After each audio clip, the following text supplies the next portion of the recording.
Hey, Coach. Thanks for taking the time today. We'll get started here with John McMullen and then Chris Franklin. Hey, Nick. After watching the film, just curious, wanted to get your take on Jalen. What kind of went wrong in the first half, and what went right in the second half, and his ability to persevere and get through that. Yeah, it was that exactly what you just said. It was perseverance and his ability to just forget what happened in the first half because everything that we wanted out of that game, which is obviously to win the game, was right there in front of us, and he took advantage of it. Really good game in the second half. You're just going to want some throws back, some reads back, and that kind of even extended into the third quarter a little bit for all of us, not just Jalen, but the entire offensive unit and coaching staff. But again, it was just completely playing the next play and knowing that the defense was keeping us in the game and keeping us right there, and then it's just going to take one play to really turn the tide. And he made a heck of a throw then to Quez to really turn the tide and help that comeback start. Go ahead, Chris, and then Dave Zangaro. Hey, Nick, couple questions about the offensive line. Quick one. Nate Herbig had to come in late in the game for Landon Dickerson. So everything okay with Landon Dickerson? And the second one is, how would you assess the way that Andre Dillard has played the first 3 weeks? The first 3 weeks he started, and have you seen a difference in his approach from after training camp to the way that he's played starting these past 2 games? Yeah, well, as far as Landon had to come out. And he had a little tweak of his ankle, and then he didn't go back in, but he looked good today. We're expecting him to be able to roll. As far as but I thought Nate did a good job, and when he came in, and Nate gave us some meaningful reps. And whenever you finish with the ball in your hands in a 4-minute drill, which we did yesterday with the defense having. With the defense having 3 timeouts, you did your job on 4 minute. Now, there's a lot to clean up on 4 minute that obviously we're not happy about. But again, Nate was a part of that. Nate was a part of us ending the game with the ball in our hands. As far as Andre goes, I thought I've said this from the beginning. I thought Andre had a great training camp. Him and Jordan were battling. Andre got dinged, and then Jordan was playing really good. So Jordan obviously won that job. And so I've had complete confidence in Andre since I've gotten here. And then he played his good game in the Jets' final preseason game, and then he's played 3 good games in a row. And so, he's just playing consistent football, playing good football, and I'm sure glad we have him on this team, and I'm happy with the way he's playing. Go ahead, Dave, and then Jeff McLean. And Nick, what are the keys to being successful on a short week? Yeah, that's a good question, Dave.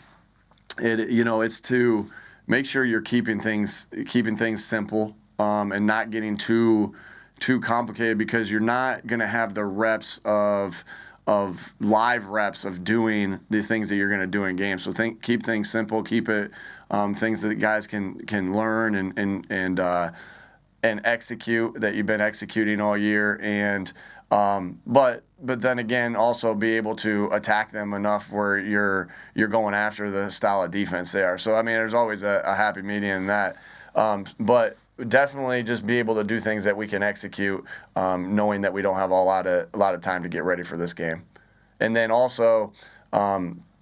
This week will be walkthroughs because we got to get our legs back underneath us. So it's resting the guys as well, having more mental reps, having more walkthrough reps to get their bodies physically ready to play. But a lot of this is going to be a heavy get mentally ready for this game week. Jeff, and then Tim McManus. Nick, what's been your assessment of your play calling, your first 5 games as an offensive play caller, and upon your self-scouting, has there been anything that surprised you about the way you have called games? Well, I always want to be. I think we're 11th in the red zone right now, and definitely want to be better in that area in the red zone for different reasons here and there.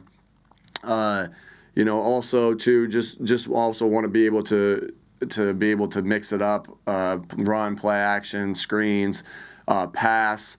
different circumstances call for different things in each game. I get that. So, but just we have some good elements to each part of this team, as far as the offensive line, the skill players that we have, the tight ends that we have, the running backs that we have. It's always like, man, I want to get him the ball more, and I want to get him the ball more, and I want to get him the ball more. And then sometimes it's not always that simple, and the defense dictates how that goes too, because Jalen has reads within the play. So, I'm always looking to improve. And again, those are some specific areas that I'm really looking at it. For the most part, the other thing is when you come off, like after we come off this Tampa week, which you'll have a long weekend to be able to assess yourself even more. We're constantly assessing ourselves as far as our tendencies and things like that, but you get more chance to do that when you're coming off of a long weekend, which we will have here in the future, or in this week, because on this short week like this, you're just trying to get your guys ready to play, get them ready to go, and do things that you can execute. Go ahead, Tim, and then Bo Wolf. Hey, Nick, what's the latest with Lane Johnson? And we saw that you had his number on your visor yesterday. Is that reflective of him being out for the season? I feel like that's normally, when you put those up there. Yeah, no, with that, I just wanted those guys that I had on there. That's not reflective that he'll be out for the season. Still working through a personal matter, and we're here for Lane for everything, and all our guys through good times and bad times. But no, that was just I wanted those guys to know that they're a part of it, and they were there with us. Even though they weren't there on the field with us, they were there with us, and they've contributed to everything that's going on here, and to this organization. Go ahead, Bo, and then Martin. Nick, I know you were asked about the play calling, but yesterday, when the screens and the short passes were not working in the beginning of the game, why did you continue with it for so long? Yeah, again, they did a good job of changing up their scheme and their game plan to kind of take away some different things of how their defensive ends were rushing. They had shown on tape that they were up the field pretty good with their defensive end techniques. And they got to a couple different looks there on that. And sometimes you don't, it looks like it the first time you do it. I think we ended up throwing 3 or 4 screens there early.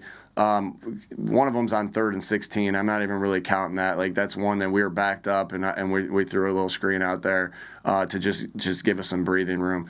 The other ones is one of them was on 2nd and long that we called the screen on, and they played a unique defense. So you don't always just get the answer right away. Even the play didn't work, and it's for different reasons. And so, it ended up, we had to get off that. We thought screen game was going to be good for us yesterday. It wasn't, based off of what they were doing, and it took us 3 or 4 times to really figure that out and to move on in our process. But sometimes screens too for the quarterback are what I've compared to before, just seeing the ball go through the hoop, what I mean, as a shooter, that sometimes you got to get fouled and go to the free throw line and get the ball, especially when you're not shooting it great early.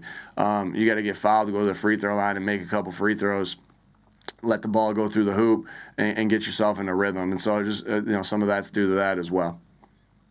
Go ahead, Martin, and then Ruben Frank.